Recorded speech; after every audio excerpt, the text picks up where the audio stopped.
Welcome back. Ellie was right. There was an unconscious track that I didn't get in touch with when I suddenly burst into the butterfly joke. And that's, again, trying to quote Muhammad Ali, who knows the quote that was unconsciously... Float like a butterfly, sting like a bee. Right.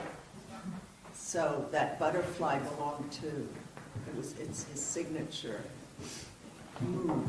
So let's self-gather a little, stretch and breathe, and think about some of the implications of what was already said, but perhaps first we'll have an announcement or two.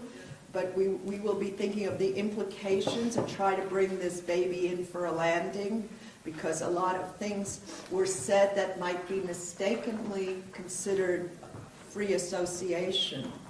But we were actually putting all the cards on the table and opening up fast forward. Some of it might have seemed like a drive-by, so I want to now slow-mo it so that we can go over what is going on here, including the status of a para-concept, because sweetness is not a concept. It doesn't belong to any taxonomy or vocabulary or inventory of philosophical or psychoanalytic discursive formation.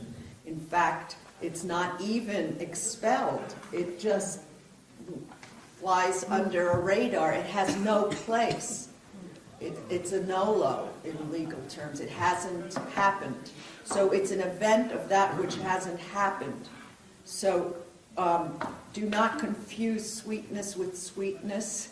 There's a bite in it, and that's why it's outstanding that I was reminded of the unconscious effort to utter and repeat and replicate the Muhammad Ali poem. The very fact that his punches were accompanied by language is what interests me as well. That's what fucked up the adversary too, that he would goad them and say, "Is that all you've got? Come on, man." So there was always also the threat that came power punching down the pike as a little poem or a rhyme. So language and a certain language usage was part of his the package deal of his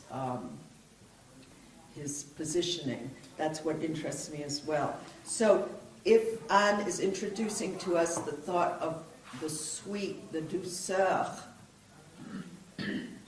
that's not very sweet. It shouldn't be confused with tonality, if that's it, or Stimmung, or mood of sweetness. Something is insinuating itself, and possibly even it shouldn't be synonymized with defenselessness.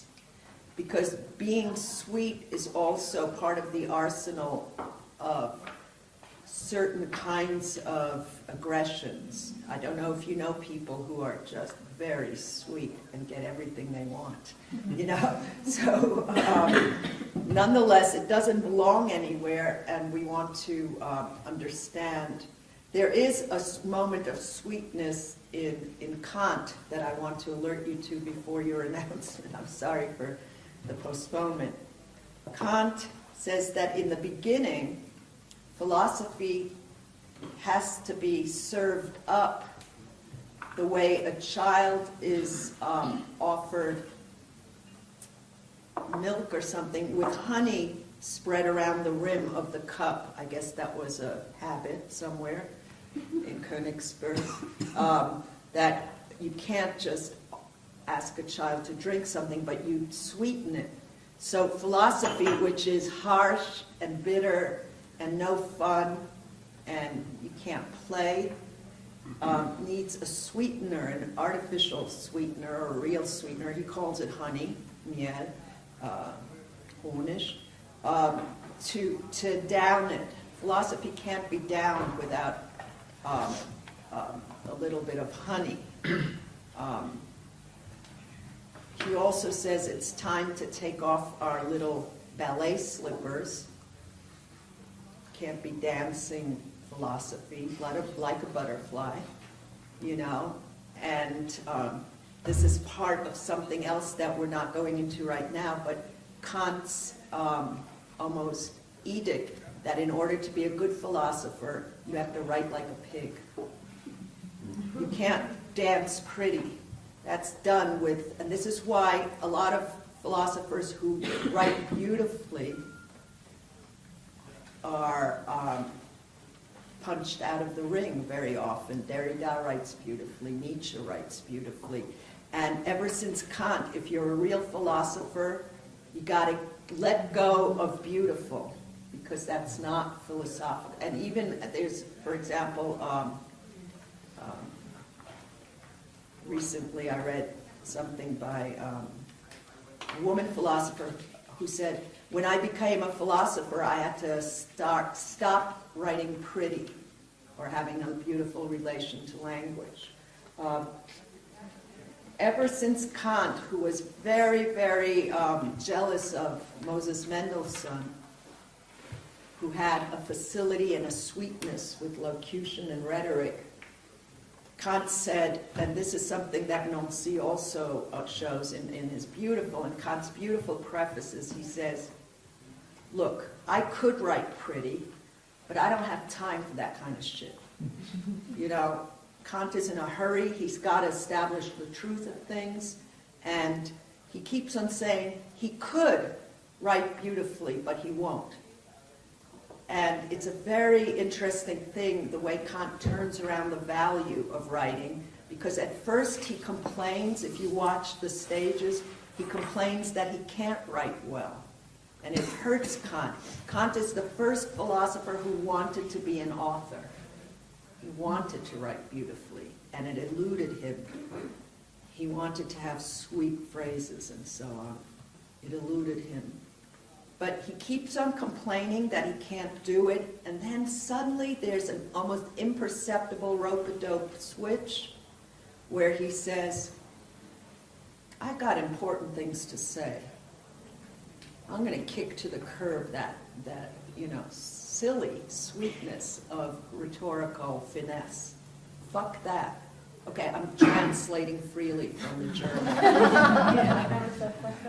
He didn't say it explicitly, but that's what he said. Fuck you very much. You know, I'm coming through with my tanks, with no thanks, but tanks, and I have things to say. So he imperceptibly almost maneuvers it into, from now on, guys, if you want to be a real philosopher, you kick off those pink slippers and you start marching according to my drum. And it's not going to be pretty, and it's not sweet, and you're going to be clumsy, because that's what philosophy does. It packs punches, and it's not going to look out to be real pretty. We have incorporated this so that when you see a philosopher writing pretty, you're not sure it's legit. It deauthorizes itself. This is what happens to those who have a beautiful language to transmit, and then everyone else says, that's not really philosophy. Then people think they do me. I'm not saying I have beautiful language to the extent that one can have language at all. It's ridiculous metaphysical wish fulfillment. But people think they compliment me by saying, I really think you're a poet. And I'm like, thank you. Because that knocks you out of the ring, right? And it feminizes, even though none of that shit should be happening, it's not a compliment, because there's a whole history of what philosophy is supposed to be doing. So when Anne chooses the para-concept of sweetness, she's also putting herself at risk, because everyone's going to say that that's kind of girly.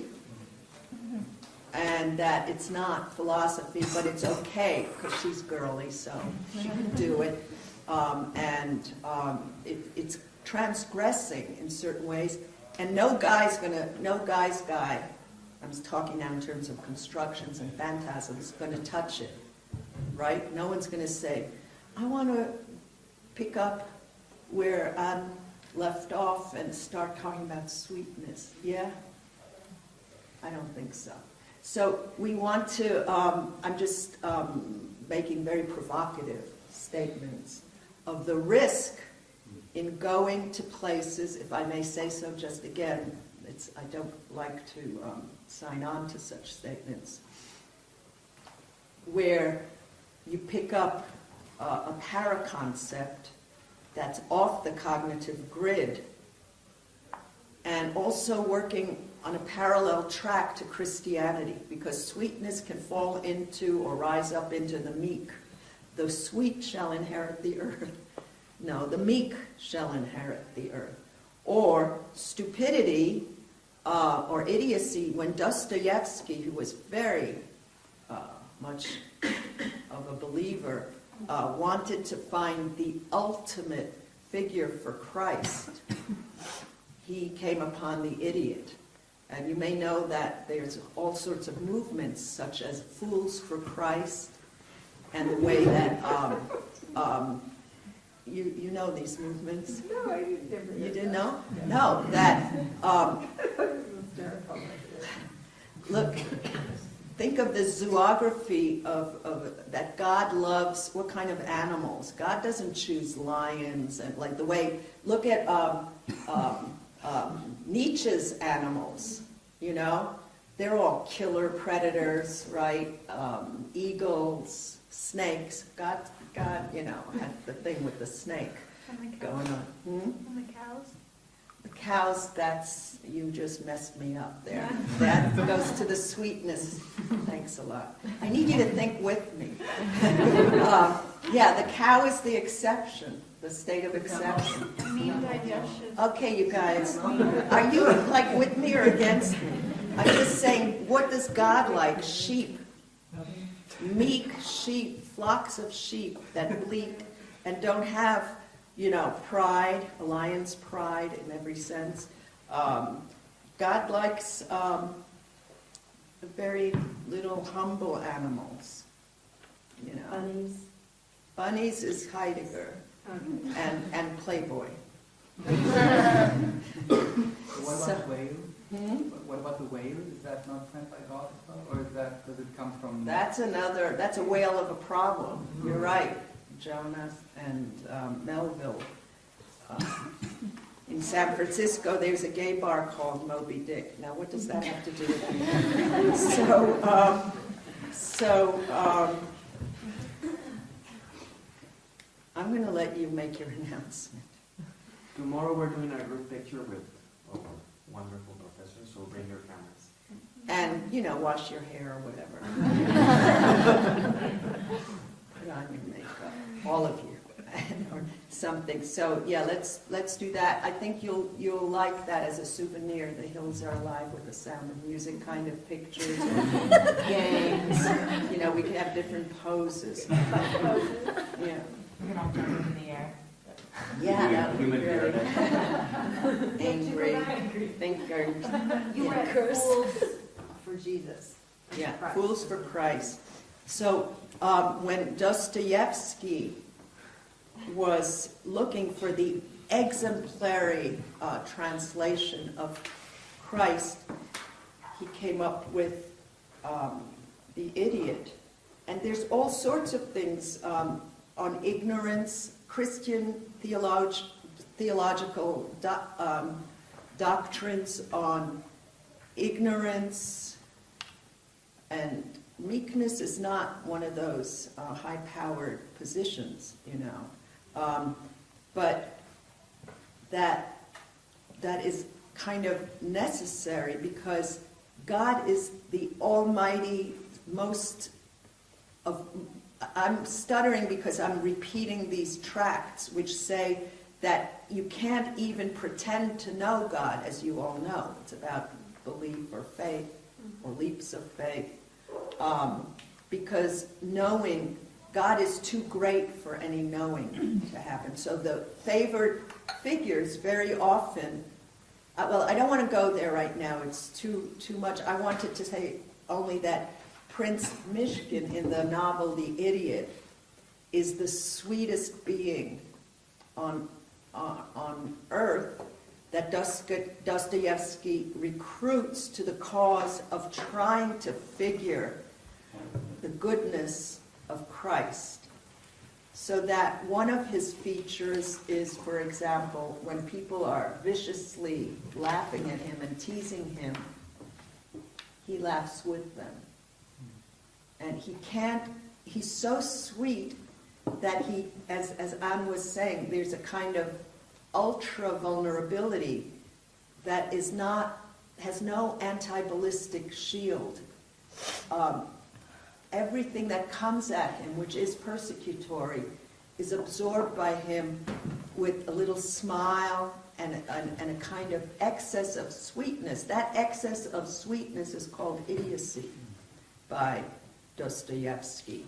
But it's that being able to be crucified by the other, that sweetness that can't defend itself, that cannot cognize or recognize, that doesn't have an experience or a place to file aggression, doesn't have an experience, probably, period, or an experience of aggression that it can somehow meet head on, that has no fighting spirit, and that will be nailed to the cross every day, again and again.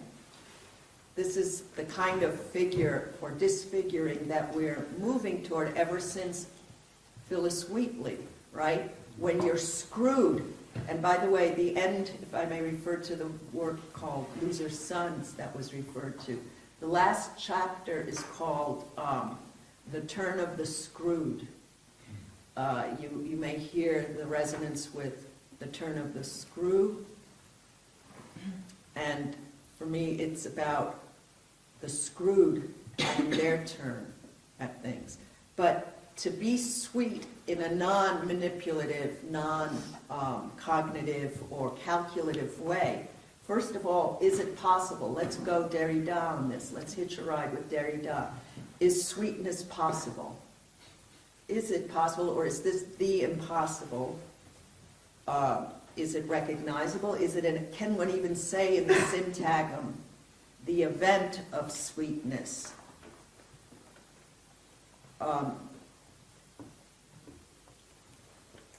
Does sweetness, what's its phenomenological status? Remember, I was saying about authority, that it doesn't show up. And it's very hard to describe phenomenologically. That if someone has authority, there's no fuss, no signaling. And do you remember the example of authority that I gave last week with Judith Butler? Do you want to repeat it for us? Or do you want me to?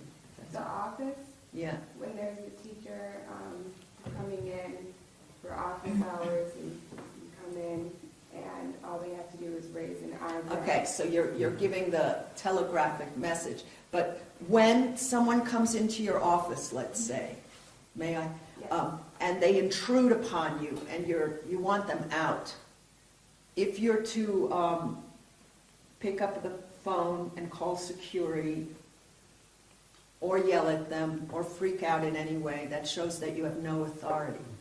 If you need to call up police force or something, or reinforcements, you have no authority. If you yell at them, you have no authority. But authority would show up by not showing up precisely. Let's say you just lifted your eyebrow, and even that's too much of an effort, and they slithered out of your office in terror, that's authority. Where there was no effort, no self-construction, but something happened in a kind of micro, nano event-like way that put it all on the table without any effort. So authority isn't something that can be really shown, except it shows up by not showing itself. You know? Just when we're trying to describe phenomenologically, say, these different kinds of statuses, so of hospitality or sweetness, and it's just this kind of nano, not even doing something, but almost the circumstances that give rise to your position and how it's read and that it is read. I guess. And that there is position, even. Yeah. I guess my interest is how then we distinguish, say, a moment of sweetness from authority, if it's this nanosecond that's just circumscribed by the circumstances. You know, how, when we are trying to philosophically distinguish between things, or not philosophically, but even just Yes, no, you're descriptively. absolutely right. That's why I wanted to put out the stakes and say what's problematic and what is perhaps counter-philosophical in terms of metaphysics and the tradition of philosophical demonstration, where you come up with something like sweetness, which sounds maybe innocuous and harmless, but I'm saying it's not. First of all, it doesn't, it can really, for all I know, start one of those invisible toxic spills. This is part of the Tai Chi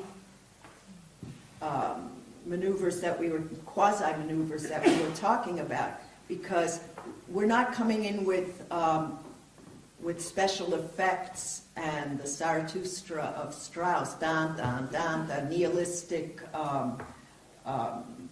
we don't have the nihilistic bounce. We're not saying we're the truth, or she's the truth, I'm the truth. This is what's happening. This is where the Weltgeist is ending up, right here and now. Rather, coming in with a kind of sticky para-non-concept of sweetness might suffice if this were a goal, but we're not even saying we have a goal, to bring the whole house down.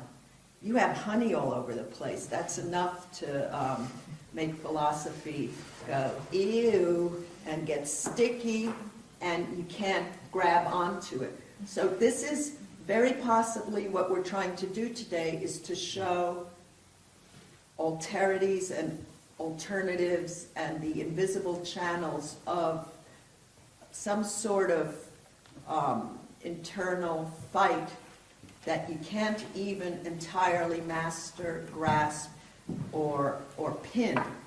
And that's why I wanted Muhammad Ali and our other masters who are welcome and summoned up here in the Alps to help us with this, because these are counter, let me say it popular language, like counterintuitive. If they're moves, because very often, ever since Phyllis Wheatley, we're straitjacketed, we can't even move. There's so many constraints and so on. But what's happening when you come up with something like sweetness, which no one invited into the philosophical headquarters, or you start talking about children who crawl into philosophical headquarters uninvited. Hegel said philosophy's for adults. So Lyotard starts with the kids, and they crawl into philosophical HQ headquarters and set off all the alarms.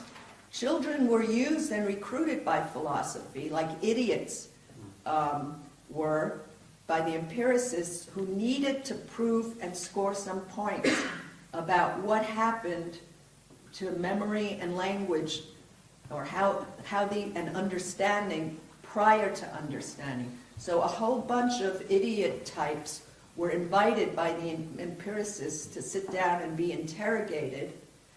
Also in Diderot, the deaf and the blind, because philosophy was probing its own limits. But philosophy was using these disabled figures, not to disable itself, but to enable some of its power points that it wanted to score.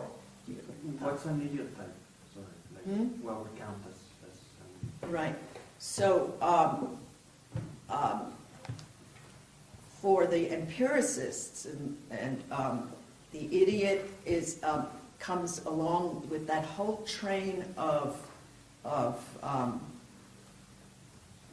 unteachable, unreachable, speechless types who have no memory. So there's the phenomenon of the wild child. There were very famous wild children like Peter in a German principality who was written about. You could go all the way to Herzog's Kaspar Hauser. Do you know that guy?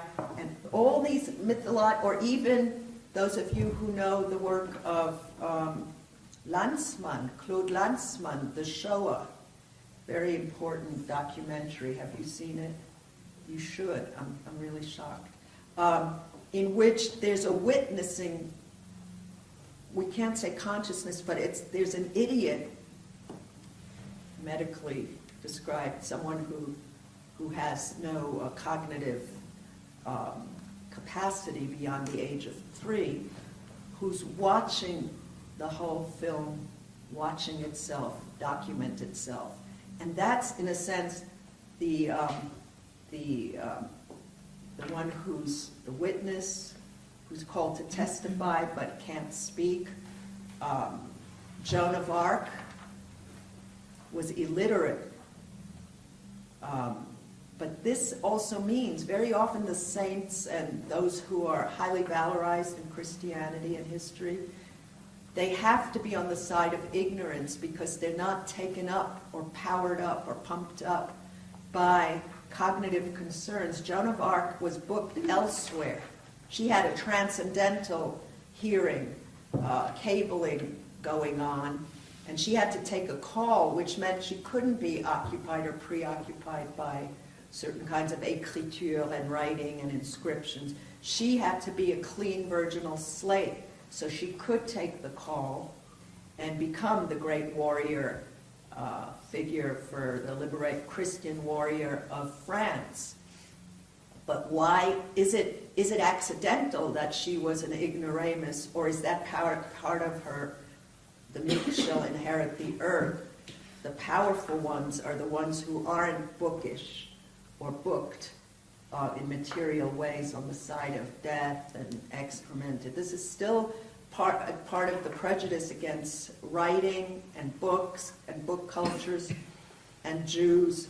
And I'm saying it much too quickly, but those who are not, let's say, first of all, you know very well that smarty pants are not appreciated. People who are too smart for their own good, people who are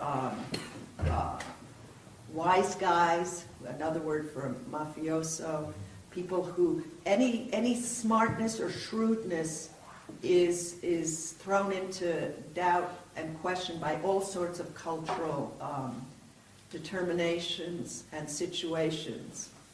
So the dummy, as in Melville, Billy Budd is stupid, by the way, and yet he's sweet, he's pure, he's transcendent. There's the quality of great transcendence and openness and vulnerability that's going to get itself killed. And Anne was talking about sacrifice, too.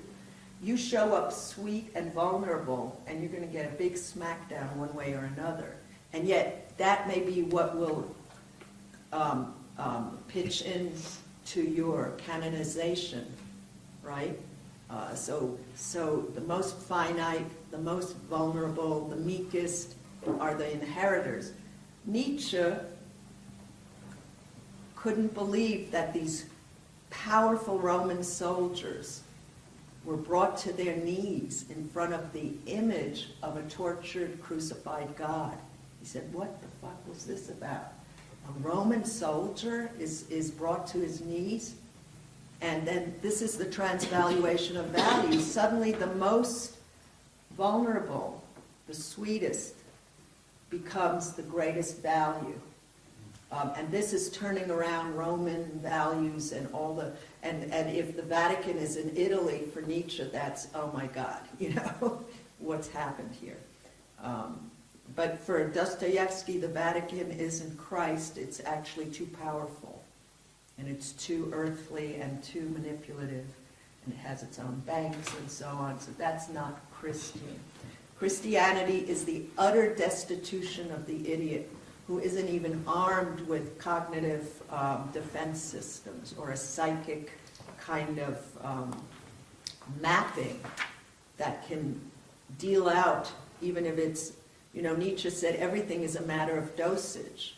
So he wasn't necessarily a homeopath, but if you can deal out aggression by the proper dose, then you're protecting yourself and the other probably. But the idiot isn't equipped at all. Idiot is sheer sweetness, which is already divine. It's divine, so it can't be there. You can't even, there are no detectors. That's why, to get back to your question, is there such a thing as sweetness? We even, with Anne's help, deconstructed the image of the maternal breast, and Melanie Klein and Woody Allen. What would absolute sweetness be, and would it be painful? Because in where you were going also, in places of desire, sweetness can be very painful, right? It can be, you're defenseless against it. So it might be a stealth weapon on some level, that sweetness suddenly flies in and disarms all of the circuitry of cultural, psychic, and military response systems. And this is very, very, very compelling because she's doing it sweetly, which is also unbearable. That, you know, here's a fly like a butterfly. I mean, that's, yeah. You can think also about the figure of Berkeley, like I prefer not to. It's really like an example of sweetness is invincible, I think.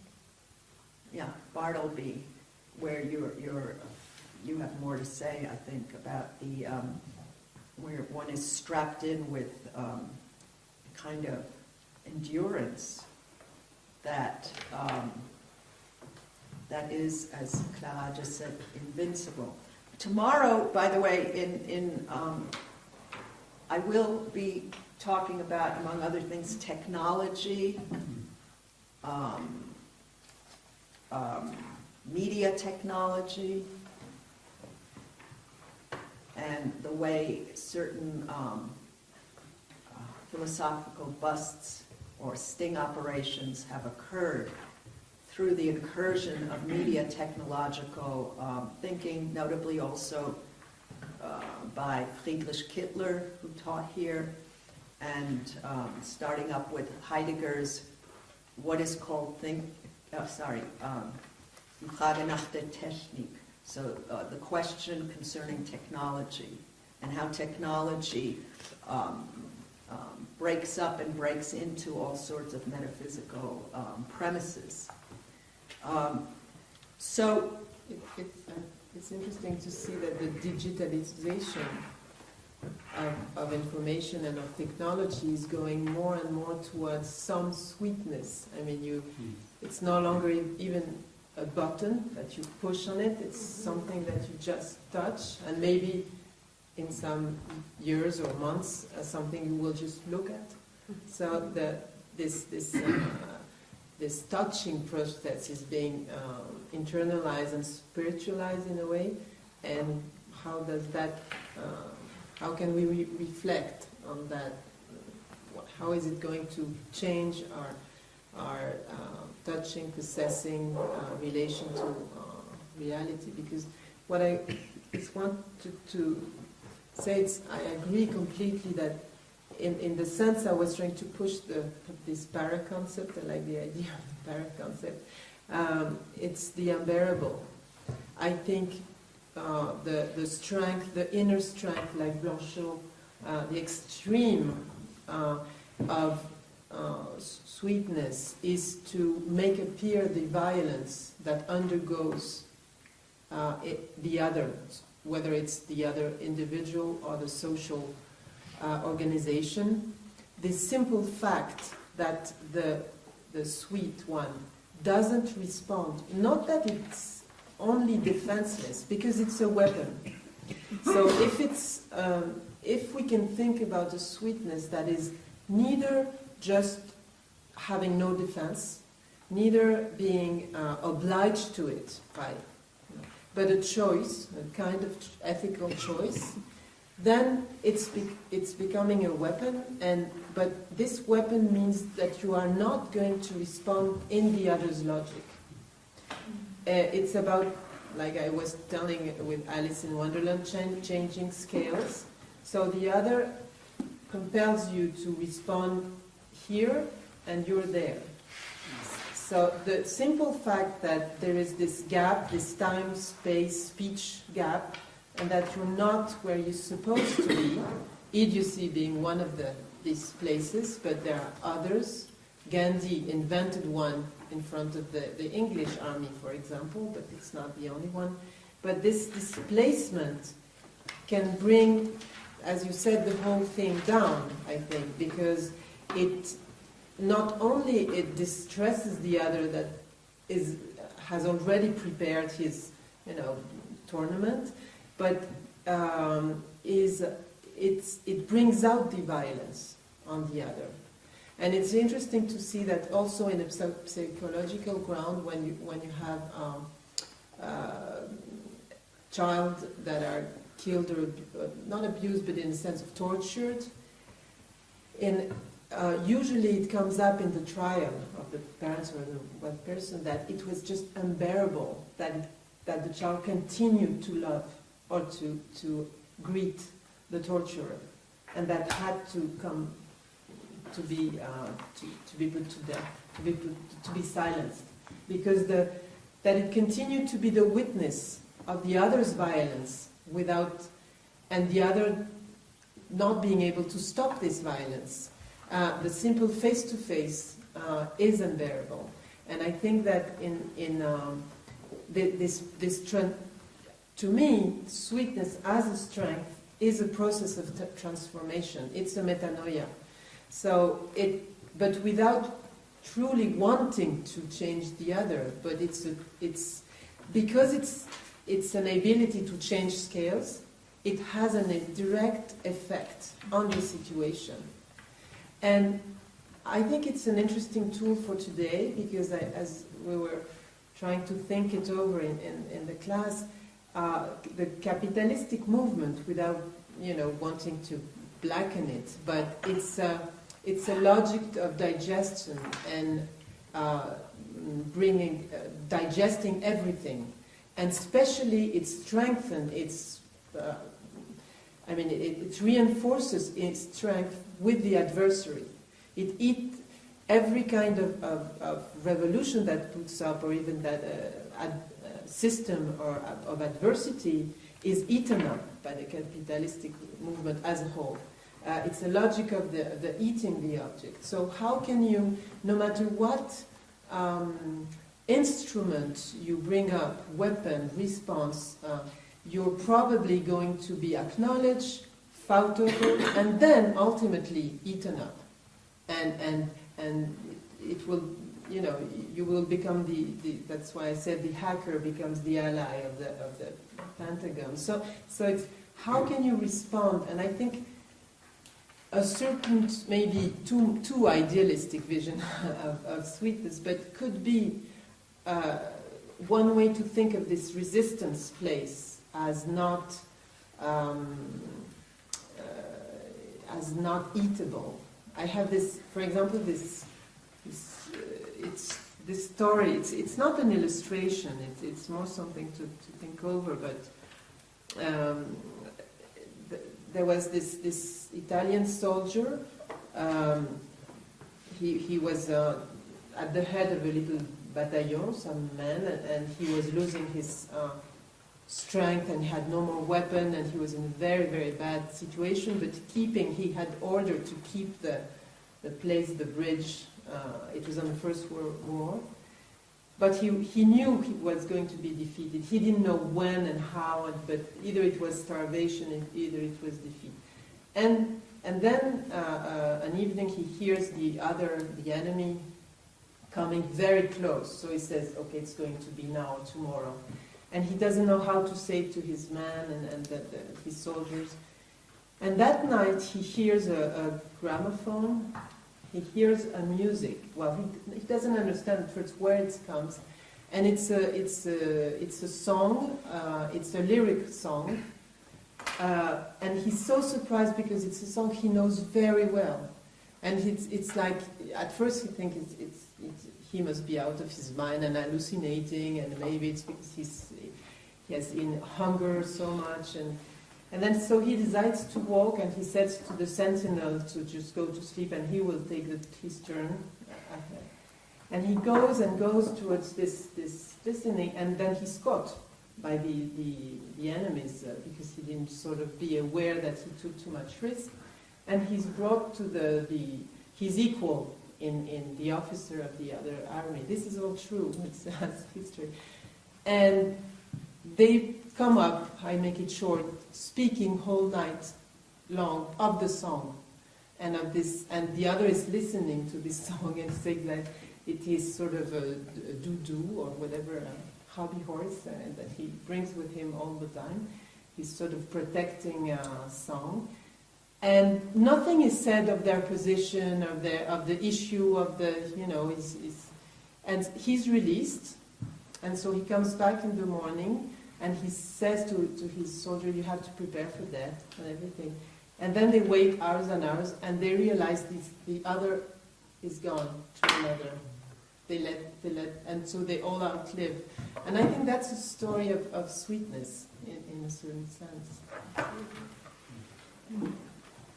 It's interesting that you had to put it in a battle, situation of battle and defeat and retreat and beating a retreat, so that what would be primal and primary is the scene of aggression and combat in order to demonstrate sweetness. And that brings us back to Val's question, which is the value of something like... Val is always asking about value, It's her name. She's reinscribing her name each time.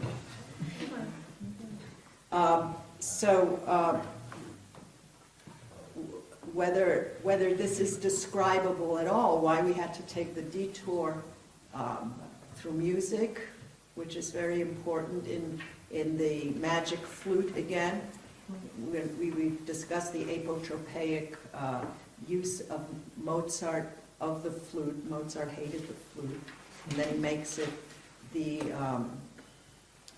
power wand, the whole opera. There's a moment where, there's the magic flute, which actually suspends all hostility. Everyone starts dancing, one is in a trance, one is drugged by music into sweetness. So can there be sweetness without music?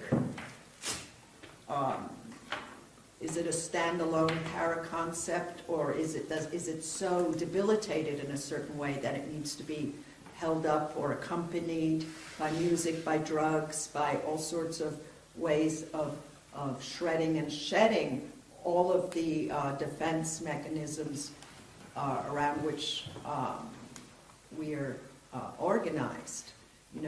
The question, to proceed by a Derridian, perhaps, access code is sweetness impossible? So Anne has given a bit of a demonstration of that which can't be demonstrated.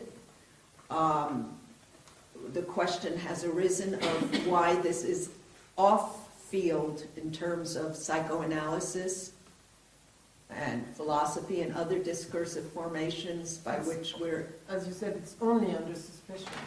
It can only be under suspicion. Even Could you imagine the harm done if you had a sweet analyst? The harm would be, it's much better to come up against a sadistic or difficult asshole as an analyst than to be entrapped in the spells of a sweet analyst who's going to provoke all sorts of disastrous masochistic, enough about me. Anyway, there's certain situations in which sweetness would be absolutely devastating and off the table. Even a sweet teacher may be accumulating certain egotonic points on her scoreboard of transferential demand. I want to be loved, I want them to... And sweetness may be really a kind of malpractice in all sorts of professional moments where what's required, according to Nietzsche, these are hypotheses that I'm forwarding, not self-descriptions or auto-portraits, self-portrait. Nietzsche says, I'm doing you a big favor, I'm an animal trainer, which means I'm bringing you to your greatest nobility. Okay, let's forget Peta and Pita for a moment. And I'm not asking for your love, for your interiority, for any kind of transfer of emotional funds or other economies and aneconomies of approval. I'm actually bringing you to your most noble capacitation, which requires me not to be sweet, so that you have something, so you can have traction. You have something to come up against. As Freud said, remember, you need a little resistance to get traction. So sweetness, if it effaces the tracks and traces of your defense, may be a very, very violent incursion in so many ways that you also can't fight against. You're defenseless against sweetness, you know? So, yes, hold on. It's about sweetness and technology, so it was a while back, if you want to finish. Yeah, we're rewinding. Right. And I really like what you said about this. It made me think. I thought about Facebook quite a bit, and yeah. So you can ask why is this such a big success? You know, Facebook. And I don't think we ask that question anymore. I think we're kind of used to it, but I kind of see two reasons. And the first is that you don't have really alter ego anymore, so it's relocated to the self. You only have one speaking voice. You don't have, as in other internet communities, some kind of a alter ego. And the second, maybe more interesting, is in previous kind of social network sites, you always had the possibility to for example, grade photos. Like you put a photo and then you get a grade 1 to 10, or like, dislike. And they took completely the negative half of the binary away. So you can only like. So, and this, although you can write the text and you can say, I hate you, you ugly, but the binary coding of that, of this cutoff binary already kind of delegitimizes that stance. So I would say it is a sweet technology, but it's also idiotic by excessive sweetness and by return to the self. You know, idiom, refers to self, right? Like idiomatic, idiolect means you're speaking a language that only you understand. It's closed in on a... I jumped into that as well, but like the idea of like soft technologies as well. I mean, I like that sweetness can only be under suspicion, especially considering what are to me like the threatening aspects of like a soft technology, which is, you know, really writes a lot about that in terms of like it's like a apparent simplicity masking some kind of complexity, and so it can be used as a tool to some extent to kind of immobilize a respondent. And it seems to be in that respect kind of like a counterpoint to this sort of shattering, destabilizing qualities of like the transcendental idiot, where it's like that's you know, like much more of like a threat to the power of the sort of like logos or like a law. I don't know if there's a question. No, there is, and there are many, and it's very, very pertinent because if we add it on to Kafka's Vor dem Gesetz, before the law, or any of the big law bearers, a dose of sweetness, they might dissolve. I mean, what does sweetness do to the law? You know, the bite of the law, having a sweet tooth is absolutely unbearable and unimaginable. Is there also some kind of an unbearable quality to like the imperative of that sort of transcendental idiocy? Like I really liked your analysis of Wordsworth writing The Idiot Boy, and he just loved it. I mean, like he was going crazy. Just I have to write this poem, and and he just kept loving it, and against all odds, against everybody from the periphery saying, "What the hell are you doing?" But that sort of that call, I think, is something that's incredibly just like Joan of Arc as well. That getting some kind of a message like that's completely crippling to anybody that wants to make sense of things. Yeah, that's true too. It really throws a wrench in the machine. Roland is referring to a satellite in the book Stupidity, concerning Wordsworth, the great and complicated poet who had a partner and a coach in Coleridge who tried to smack it out of him. And he said, "Stop writing this shit. You're embarrassing us both, honey." And Wordsworth said, "Okay," and then he couldn't. And what the shit was this thing called The Idiot Boy. So thank you for putting me on track, which is one of my questions, which is why does almost every poet of note have to have gone through the crucible of idiocy? Rilke has a poem on the idiot, Hart Crane, and so many others, so that this enfeeblement of mind and being stripped down to utter Hilflosigkeit and openness.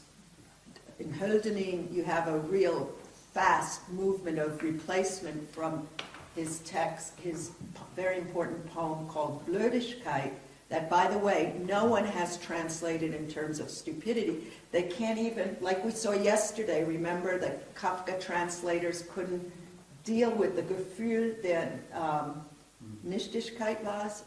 Yeah. So the feeling of nothingness, they all switch to sense or this or that or being nothing. Almost every poet worth her salt has had to confront the idiot, which is, it turns out, an utter disfiguration that is pure poeticity. So Hölderlin wrote the poem Blödigkeit, stupidity. Everyone translates it fancy, like diffidence, timidity, and no one wants to deal with the unsavory possibility that our big shot to fame and celebrity by Heidegger and so many others, Hölderlin, had to write a poem called Blödigkeit. What the fuck's that?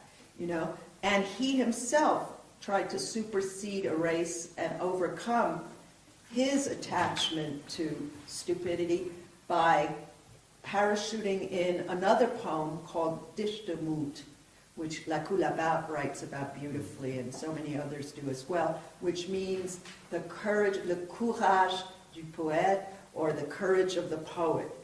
And that's a real whammy that would go beautifully with the mapping or anti-mapping that Anne produced or anti-produced today, which is to say that somehow Hölderlin is shooting in there a poem on courage that's supposed to catch up with or rectify and retract his insight into stupidity as a major and primal poetic impulse that the poet has to go to such a level of mind enfeeblement, lassitude of thought, give it up in order to sacrifice poetic body and bring out the poetic word that doesn't come from any cognitive backup system. There's no backup system, there's no security system, but to go through the utter, unbearable, sweet death of stupidity. So every poet that I mentioned and so many others, and then you asked about Wordsworth, this is part of the nocturnal, the moon poetry, the lunar poetry. We were talking about loony and lunar and loons in this seminar. So because the sun is always the promise and guarantor of cognitive awakeness, enlightenment, light. Remember, we were saying that Freud created a revolutionary counterpath by taking us to darkness.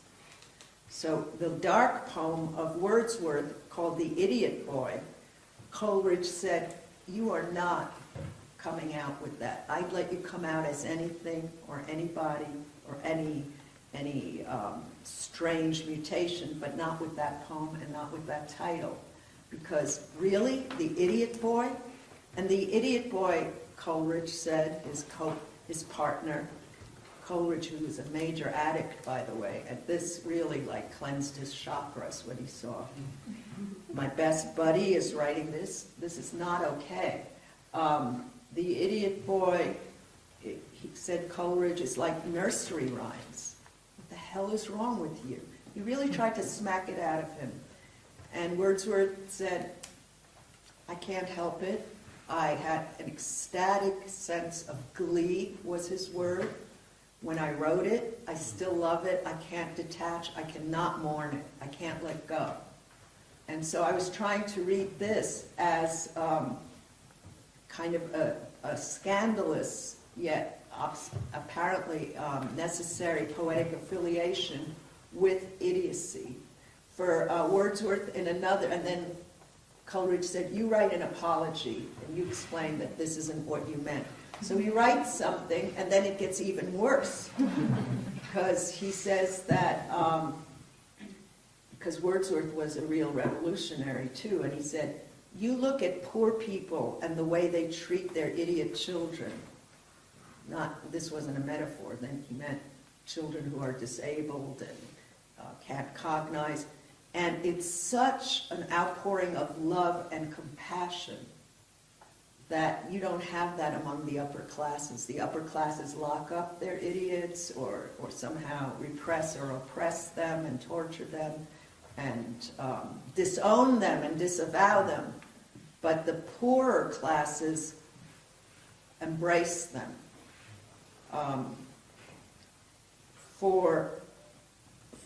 In much of Wordsworth's writing and the writing of the 18th century, the idiot child is often also figured as the one that cannot mourn the death of its mother. It can't accept it, so it'll rush back and dig up the mother's body. Okay, we have an arc here from that to Psycho, Hitchcock, right? Which will not detach from the maternal. You were saying something about maternal over and again. So the idiot child is one that doesn't have a relation to the le nom du père, the no and the no of the father, doesn't have the law, but is fused with the maternal and cannot let go. And will not, and is the refusal of finitude. The mother can't die, won't die, and that notification will not be received. The idiot child stays with the maternal body no matter what and doesn't accept death. Goethe's secretary and companion and so on, Eckermann, was that kind of idiot in the beginning too, and he ended up taking over Goethe in many ways. I can discuss this some other time, but Eckermann started up as a wild child, total idiot, who first loved Schiller and then switched to Goethe, and walked all the way to Goethe's house, to Weimar, and offered himself as his assistant, as his RA, research assistant. The question is, among other things, why did Goethe choose this schizonoic idiot, Eckermann, rather than all the brilliant boys who showed up and could really do the work, you know? I'm not sure if you should ask it, that's a new question, but what just came to my mind is Job by Joseph Vogt. Say more. What would you make out of that? I can't say anything. I was Job? Job, by Joseph Vogt. Yeah. A biblical story, Mm-hmm. as a play, the handicapped child as a play. Right, No sweetness in there. right. What would you make of Yeah. this? Do you want to? Well, the impressive thing in Job's story is that the threatening of God puts Job in the edge of what's humanity, or where up to where can he cope without resigning from even being in life and being a believer. So it's interesting that the whole text is almost atheologist.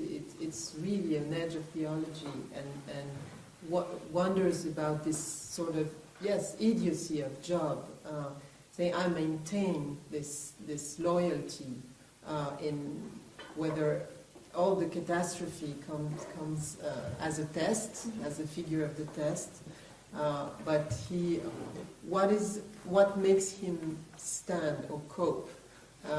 Is it a bountiful sacrifice? Is it a folly, or is it the ultimate space ground of what we call humanity? I was interested also mentioning Nietzsche, that Nietzsche makes a sort of when he describes the steps of the path towards, let's say, I don't know, initiation. In Zarathustra, we begin with the yes of the donkey, or these animals like the camel and the donkey that are very, one would say that's meekness. It's the yes, the sort of usual yes to or the first step of Hegel's movement, like the yes to reality and acceptance and defenselessness maybe. But that after you enter the realm of the eagle and the lion, and what he describes as the no moment, and then the power, the will of power, then he ends up with this ultimate state that's again a yes of the child playing, and he takes with this. So it's interesting that in this whole process, at the end he was very much, as you know, against this whole blackmailing of Christendom over the power, the will of power, and the impressive figures of the Christ, of even Socrates and St. Paul. But he puts in question what is strength at the utmost, and how does it looks like the extremes of sweetness too, as the playing of the child would be. Also, when he says, for example, that in the Gai Savoir, he says, "Be careful. You're going to think that my praise of the strength is the people in power, and that I'm despising the humble ones." I say, "Be careful that I think that the protection of the ones that are in power are the really meek ones. They are protecting themselves under the shields, and they are backwards on the battlefield." He uses again an image of the battle, and that what I call the strong ones are the ones who are going to die, because then they're on the front lane and they're exposing themselves. So it's this.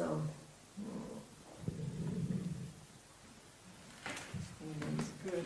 So one of the things that the great German romantic thinker Jean Paul asks is why Fortuna smiles on the stupid idiot. Like, they're like sleepwalkers. They get away with everything. They don't feel anything. They don't. So he's one who wants to crush. He comes from another pre-Nietzschean point of view, which is, he says, you don't realize how stupidity and stupid people are actually undermining existence. And they get away with everything. So that even like someone like, do you remember George Bush? He played the stupid card all the time and got away with a whole bunch of stuff. So I examined that from many different perspectives. Now, do you have questions and remarks? Let's open it up. I have a question.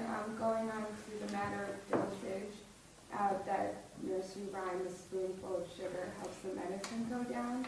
I was wondering, in a different manner, how sweetness could aid the digestion of the pharmacon and kind of show or expose its undecidability between poison and medicine. Yes, it's very interesting that I think,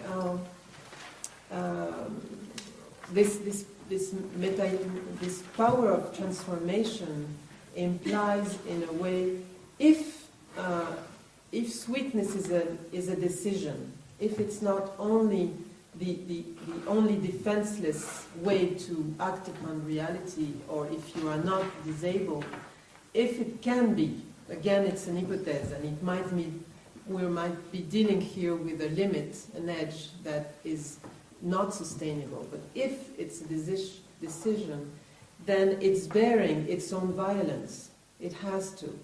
And as every medical potion should in a way be a poison, depending on the doses. And that's really the pharmacon. I was talking about the Medusa blood when the head is cut off by Persée. Cixous is the first image of the medicine, and from this blood can be or giving death or recalling from death. So it's a very, very strong poison, counter poison. And I think at least it's in that way I try to make work this paraconcept that what's the poison inside, and not only in terms of that it could be in a Freudian terms strategy, because strategy implies a perversion. The pervert is the false sweet by essence. Never a pervert will arrive with his violence, otherwise it would be too simple. You would just know how to fight it off. He would be the bad one. He's never the bad guy. He's always the good guy. And I'm having a revelation. And he's always the victim. There's no other victim than he is. And if you really have happened to meet a pervert, then he will tell you the horrible thing he's been doing, and you end up crying with him because he's so wonderful. I mean, it's a complete reversal of the animosity and the hostility into the victim position that allows him or her or it to, if it's a group, to take hold of the situation and use it, and turns the other into its object. So to say that if it's a strategy, then it's very, very close, not to say it is always perversion. So how could we think to this extent and not dismissing this suspicious Freudian eye? How could sweetness could be nevertheless a poison in the sense of a remedy? Here, I think the Eastern thoughts are at length a bit more advanced, because they don't think in terms of the categories of A and non-A. I mean, they identity oppositions we have made up with since Parménide, they are always thinking the inclusion of the other in the self, and the not only the inclusion, like the otherness would be in the self on the first place, but even that it's a transformation process. There is nothing still. I was speaking to a Chinese sort of, I would say, philosopher, and he was saying, for us, being has no sense in the sense of stillness.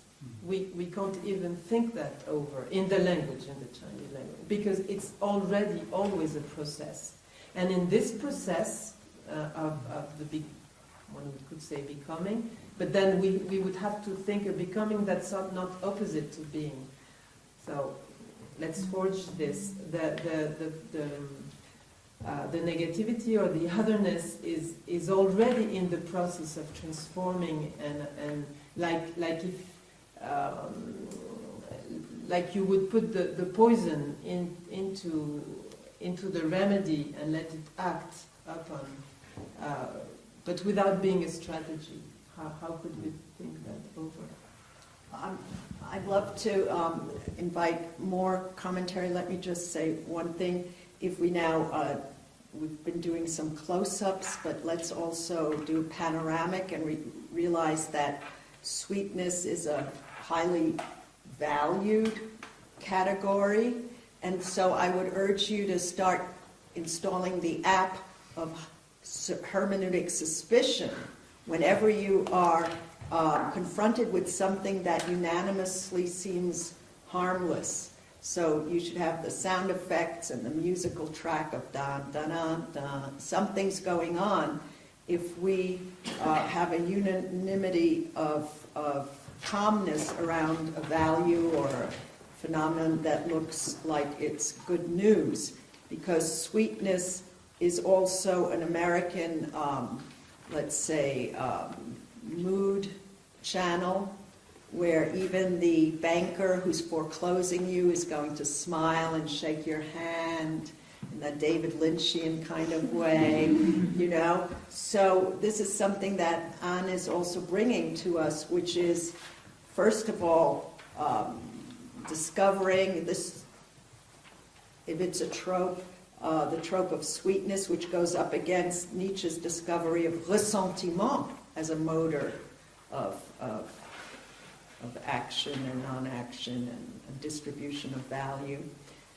And then, first of all, to discover sweetness, where it dwells, where it's sneaking up on you, and what kind of figures and disfigurations it's responsible for and amounts to, and then where it's pernicious because it's masking something else culturally. So we also always add on an cultural anthropological track to see which cultures or groups and group psychologies practice sweetness, and in the service of what kind of will to power, because rarely is something practiced or shown if it's not in service of some sort of buffing up, if it be of self or of other things. So let's just be aware of that.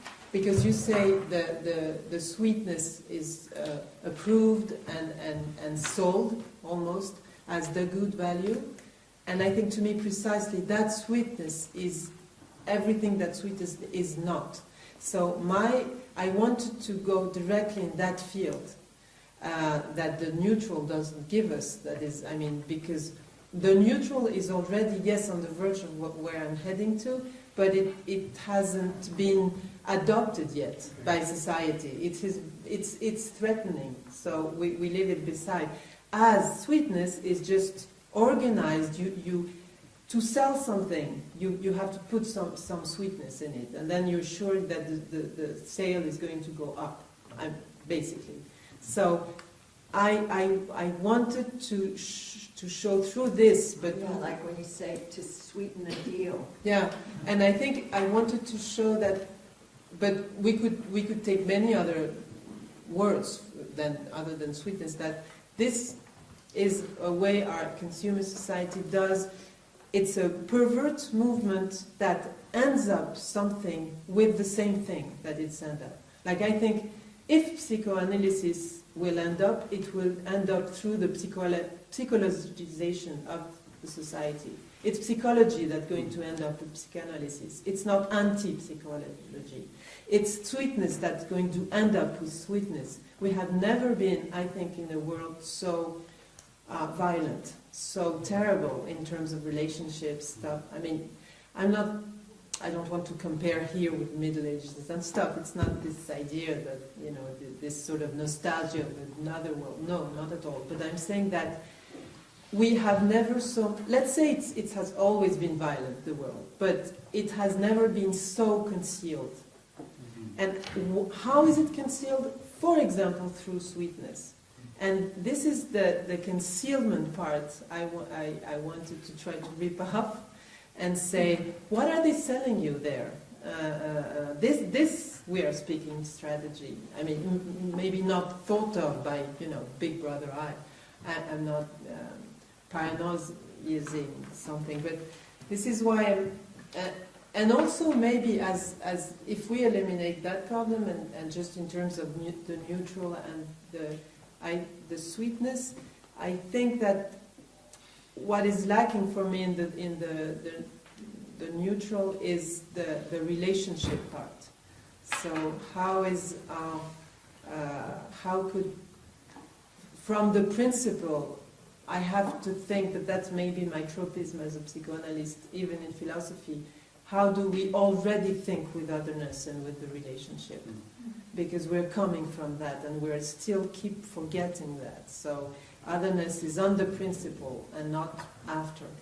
There's a mutation of that image to Tiananmen Square, right, where someone was alone up against the tank, and here we're seeing the compatibility of the motif of sweetness, should it exist, because it's already being compromised and undermined when we're talking about strategy and uses and consumer tactical concealments and so on, because sweetness would bear itself to all the arrows of fortune, the slings and arrows of fortune, in a way that would leave it perhaps slaughtered in 2 seconds. I don't know what its durability would be, sweetness, or if it can even be detected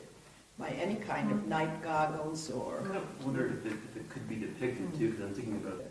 That cannot, that's why it's not a concept, it's an impossible place. A little like when Levinas goes up to the edge of what's the relationship with the other, if you think of it as a thing is hostage.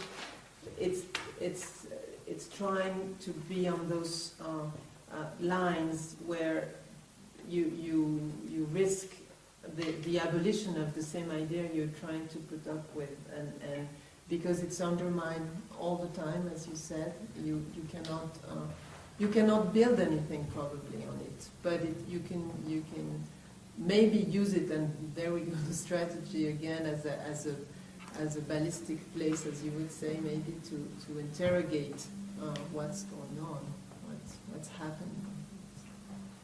Or Rousseau's discovery in the Fifth Reverie of something close to sweetness of existence.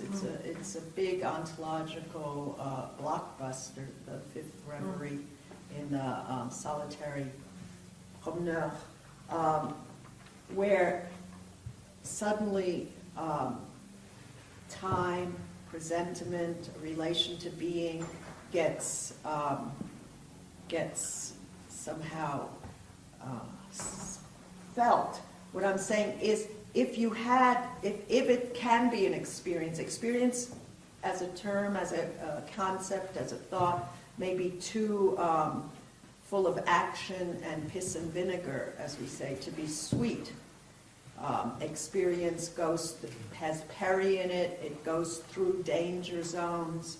So if sweetness can at all be experience, or is it more in a kind of part of the mapping of Eastern thought? Is it the letting go of the experienceability of experience? Is it something like an opposing, without opposing, inclination to Benjamin's shock-ness, or the modern experience of everything being a shock to us? So would sweetness be letting go of experience so that there could be a certain attunement that will be very important for Hölderlin and Schiller reading Rousseau here in the neighborhood,